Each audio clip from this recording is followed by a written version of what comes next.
తెలంగాణలోని కాంగ్రెస్ ప్రభుత్వాన్ని రిటైర్డ్ ఉద్యోగులు నిలదీస్తున్నారు. అధికారంలోకి వచ్చి 18 నెలలు గడిచినా నిర్లక్ష్యంగా వ్యవహరిస్తుందంటూ రిటైర్డ్ ఎంప్లాయీస్ అసోసియేషన్ ఆగ్రహం వ్యక్తం చేస్తోంది.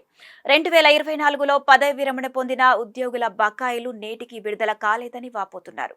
విద్యార్థుల భవిష్యత్ కోసం పాఠాలు చెప్పిన తమను ఈ వయసులో ముప్పతిప్పలు పెట్టడం సబబేనా అంటూ రేవంత్ రెడ్డిని ప్రశ్నిస్తున్నారు. తమ సమస్యల పరిష్కారం కోసం దీక్షా కార్యక్రమం చేపట్టబోతున్నట్లు స్పష్టం చేశారు. ఇప్పటికైనా ప్రభుత్వంతో పాటు మంత్రులు, ఎమ్మెల్యేలు తక్షణ చర్యలు తీసుకోవాలని రిటైర్డ్ ఉద్యోగుల సంఘం డిమాండ్ చేస్తోంది. రేవంత్ రెడ్డి గారు చాలా మంచి బుద్ధి చెప్పారు, మీకు ధన్యవాదాలు. ఇంకో విషయం ఏంటంటే 22 నెలల నుంచి ఒక్క రూపాయి రాలేదండి. నేను మే నెల 2024లో రిటైర్ అయినా.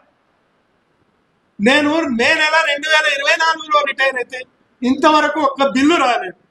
నా పరిస్థితి ఏంది?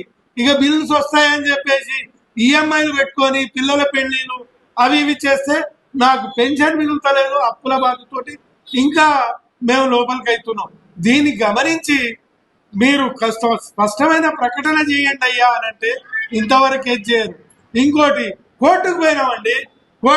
నేను పోయినా కోర్టుకు పోయినా కంటెంప్ట్ ఆఫ్ ది కోర్టు కూడా ఇచ్చిన. దానికి సమాధానం లేదు, ఏదీ లేదు, ఎక్కడ లేదు. ఇది ఏం రాజ్యం అంటే ఇది రేవంత్ రెడ్డి రాజ్యమే అనిపిస్తుంది, ఇంకేం లేదు. ఇక నువ్వు సక్సెస్ చేసింది ఏందయ్యా అంటే అందాల పోటీ సక్సెస్ చేసినావు, కానీ ఇంకా ఏం లేదు. అందాల పోటీలకైతే పైసలు వచ్చినాయి, మరి మా పైసలు పెట్టి నువ్వు అందాల పోటీ నిర్వహిస్తానికి ఉంటుందా? మా పైసలు మేము జీపీఎఫ్లో దాచుకున్న పైసలు, ఇంకా ఇతరత్ర దాంట్లో దాచుకున్న పైసలున్నాయి. నువ్వు అందాల పోటీకి నిర్వహిస్తే మా పరిస్థితి ఏం కావాలి?